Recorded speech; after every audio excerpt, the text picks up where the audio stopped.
Hello and welcome to Nirmal Bang, ladies and gentlemen. I'm Hiral Datia. We have with us Manish Gangwal, CFO at Gulf Oil Lubricants, joining in. Good morning, Manish, and welcome to the show. My first question coming to you over here is, I mean, enough has been spoken of, what COVID has done right now, but logically what's happened is slowly, steadily things have started to open up. So if we could start discussing as to how has the impact overall panned out since lockdown to now? So you're right, Hiral. When we started the lockdown suddenly in the month of March, it was not expected, and in the lubricant industry, quite a good sales happened in the second fortnight of March because the year ending, a lot of incentive schemes, etc., are attached for the distributors and all. And then suddenly there was a lockdown, so March got impacted because of that. And then obviously April was a complete lockdown, but we managed to get some permissions to supply to essential services, in some pockets because agriculture was working. We have tie-up with, companies like Mahindra dealerships or Raj dealerships, so they were opening up partly. So we started with infrastructure supply, some of the infrastructure, some of the continuous process plants like steel and all. So some supplies happened, but it was very, very low in the month of April. And then as the unlock started happening sometimes in May, things started improving, and May was much better than April. And as we speak, the June is even better than May. So just to give you some data points, close to 90% of our distributors have started working, although not fully, but partially across India. And we have 300 distributors pan India. And they are a mix of rural, urban, it's a mix. So from distributor points, around 90-95% have opened up, and from the retail touchpoint point, roughly 80-85% are working partially, because there are rules in some areas to work only on the left side of the road, whatever shops are open, and then on the next day right side, or there are timing restrictions. So overall, 80-85% are working, but partially. But things are improving. Things are improving much faster. Right. And with this improvement, overall, Manish, the issue was that as 2019 as a year itself, we were witnessing slowdown already, especially with regards to where the auto sales was concerned. Now, obviously, even the lubricant market, the fuel market is something which gets impacted on that front. And COVID came in as another back burner. I mean, that's something which, aggravated the concerns as well from there on. So from here on, as you said, that 90% of the dealers that have already started operations, though not fully but partially, when are you expecting that normalcy to come back? So just to give you some background, 2018-19 for Gulf Oil was a fantastic year. Grew our volumes by 18% when the industry, was growing at 3-4%. So we have always delivered 3 to 4x the industry growth rate. And 18-19 was even bigger. So on that expanded base, last year 19-20, we all know that automotive industry was under slowdown, especially the commercial vehicle side was under severe stretch. And from that perspective, our factory fill volumes, which we directly supply to OEM for the first fills, that were down close to 50-60%, which was 10% of our total volume. So our overall growth impacted by 5% on that. But other than that, all our segments were growing double digit till February. Correct.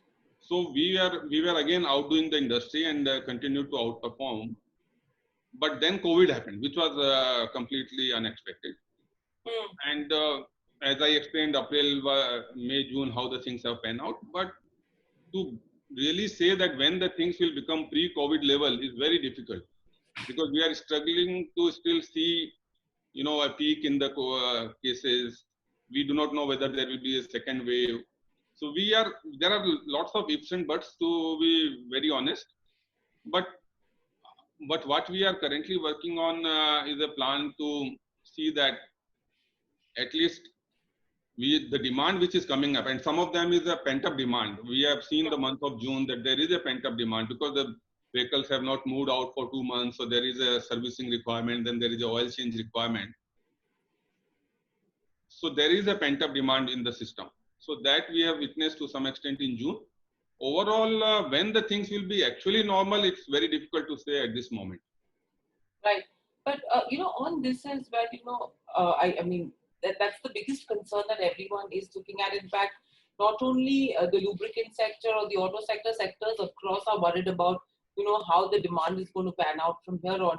Now, we did see a 13% degrowth in terms of volumes in the fourth quarter, but that was a given on the back of the COVID lockdown that impacted us. Now, similar is going to be the trend, at least in the first quarter of FY21, and that's something which none of us can shy away from. Do you think we could start seeing positive volume growth, say in the second half, of the financial year then?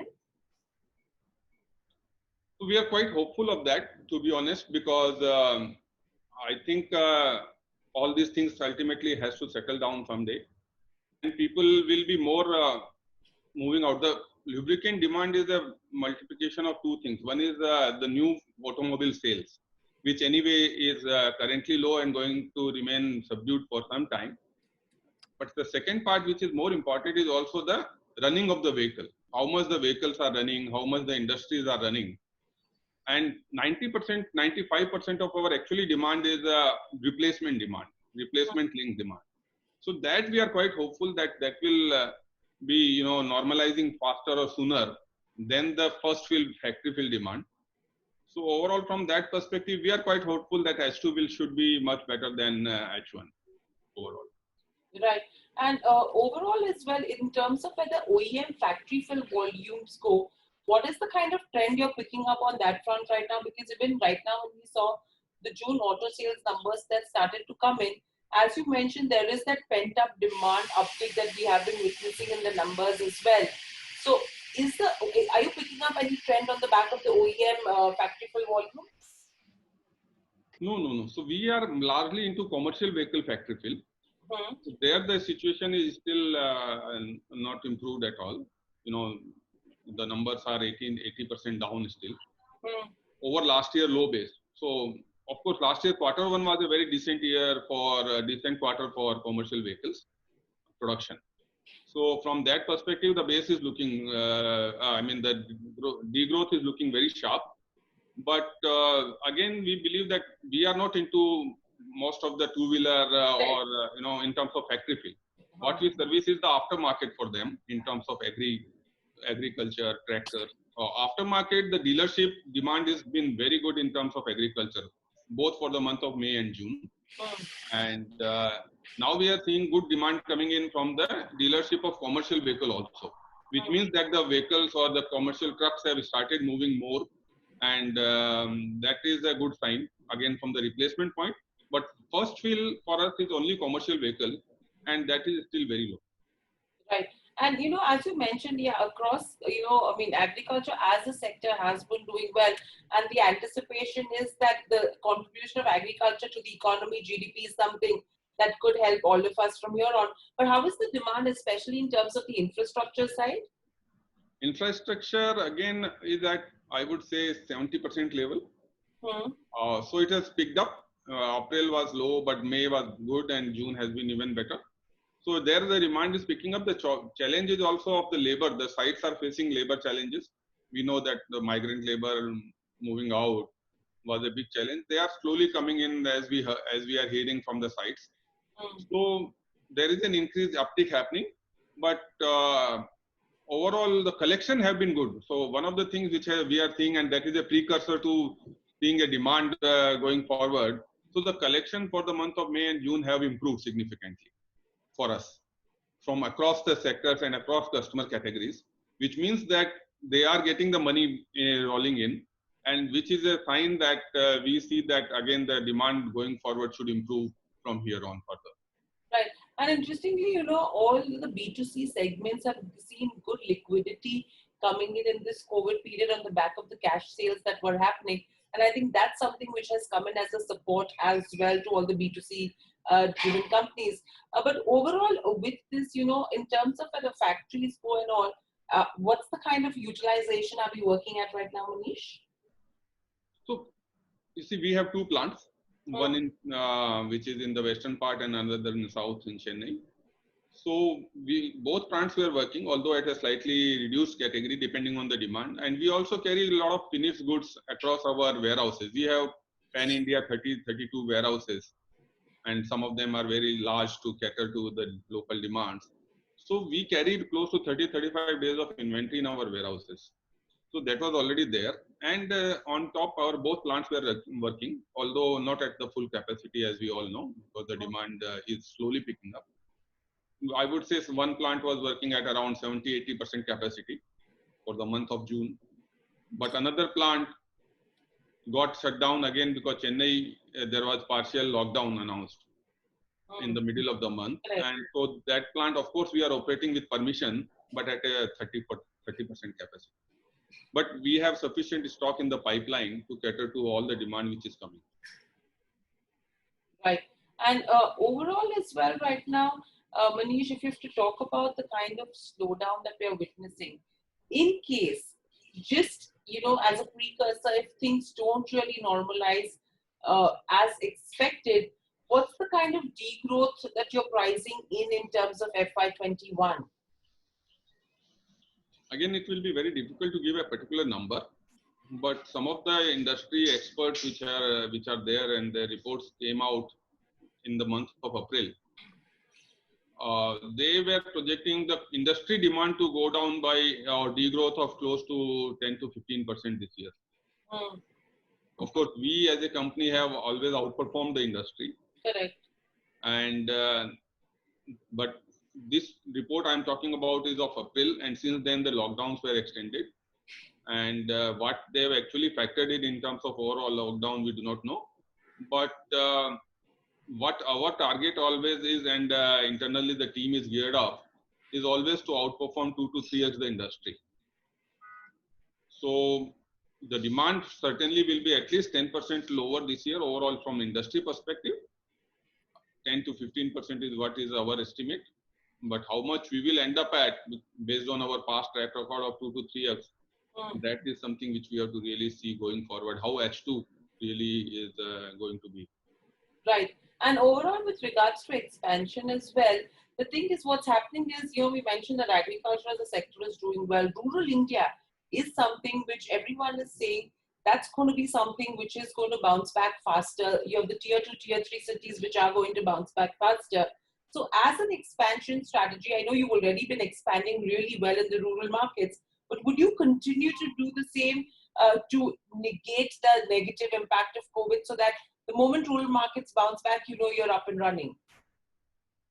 Correct. So we are already seeing that happening actually in the month of June, and if we take part of May also, the rural demand, and for some of the categories, of course, agri is one of them, and motorcycle is a big rural piece, rural play.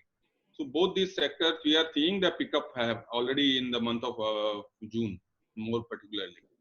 And we are quite hopeful that given the work we have done in last 3-4 years, especially on a organized rural approach, we were present in rural even before that, but there is a Gulf rural stockist concept which we brought in 2-3 years ago, and we have now more than 1,000 Gulf rural stockists across India in the rural. They in turn cater to 10 to 15 retail outlets in their area, localized area. So we have 15-20,000 of that rural touch points created last 3 years. So that is something definitely going to grow much faster than the urban.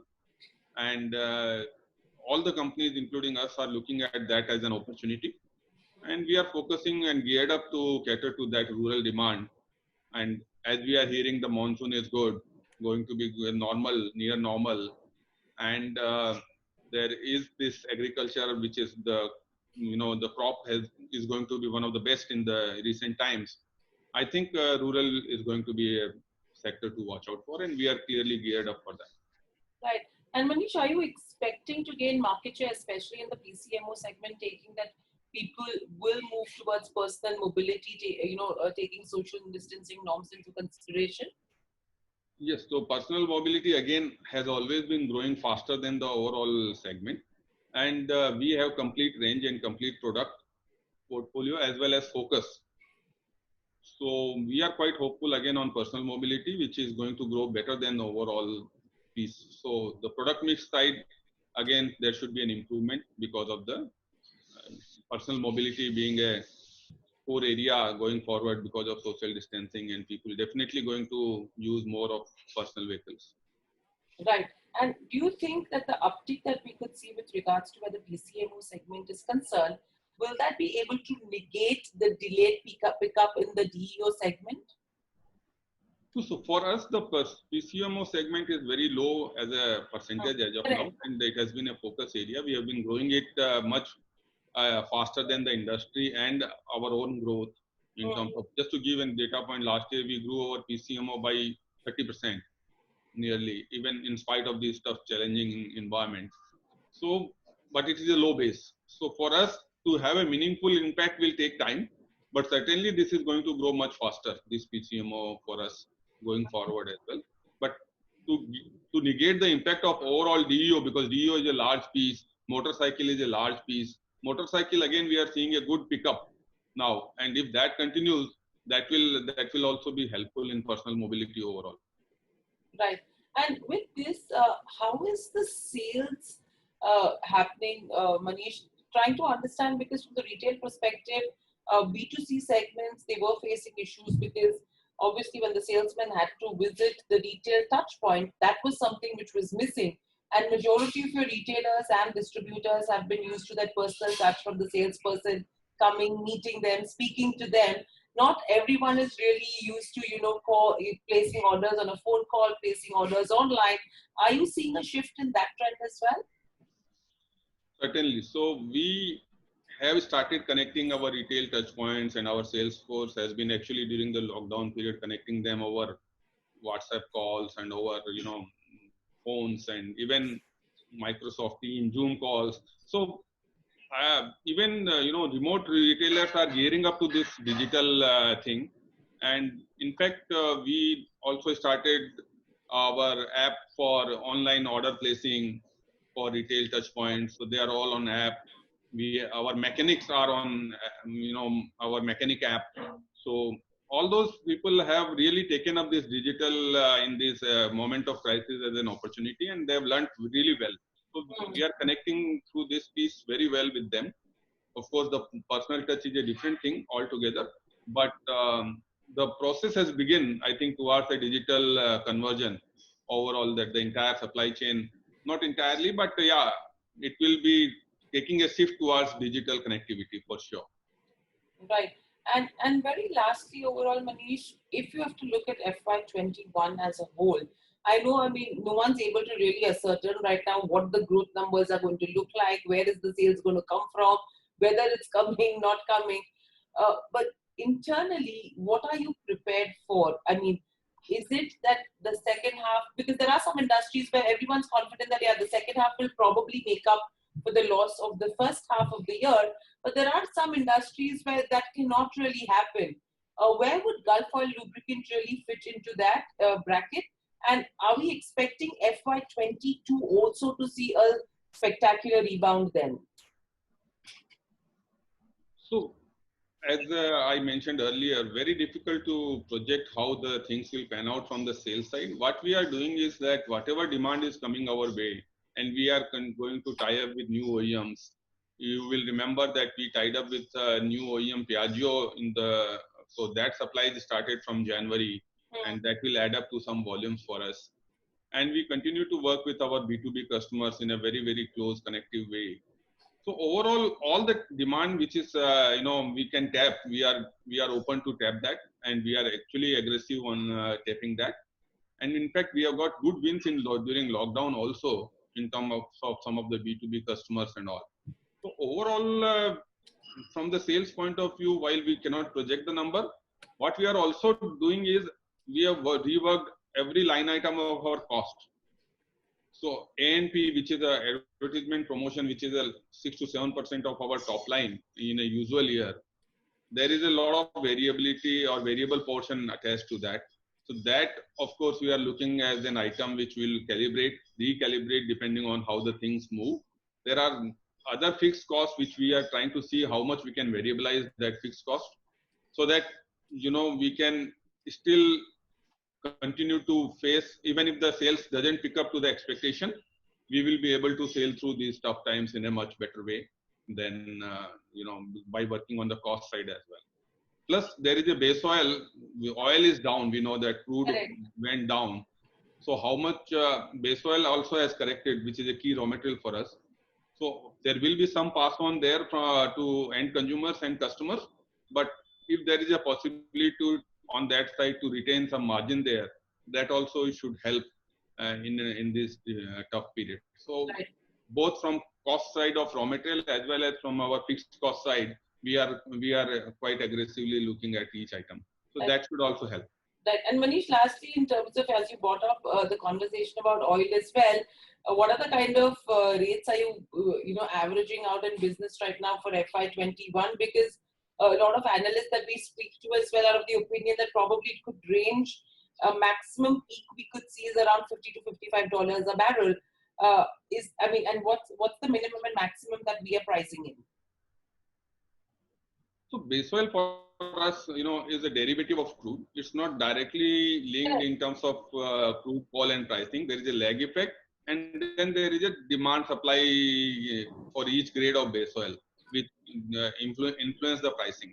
So while crude at one point had fallen and gone into negative territory, we all know for a brief period, and was normalizing for $20 for around a month, is already now at $43, $42 nearly. But base oil had not fallen to the extent of 50%, which crude had fallen, even in the month of April when the demand was low. So base oil is a derivative; it will take its own time. But yes, there is a reduction in the base oil pricing also, and many of the OEMs and B2B businesses are linked to formula. So if the base oil goes down, it is passed on, and when base oil goes up, you recover. So that's quarterly formula is there for the B2B, many of the B2B businesses. But B2C, there is always a possibility to retain some margin. And how the crude will behave, it's anybody's guess. Yeah. But at the moment, if the crude is in the range of $40 to $50, we should be fine. Absolutely, Manish. I mean, that's something which all of us are awaiting as well as to when things normalize from here on. So thank you so much for joining us on the show. I hope you enjoyed the conversation as well. Great insights that we picked up. Good luck and stay safe. We will come back to you as well after a couple of months once we figured out that things have improved and how things are going on around as well. Thank you so much. Thank you for having me here, and thank you for giving Gulf the opportunity to share our thoughts. Thank you.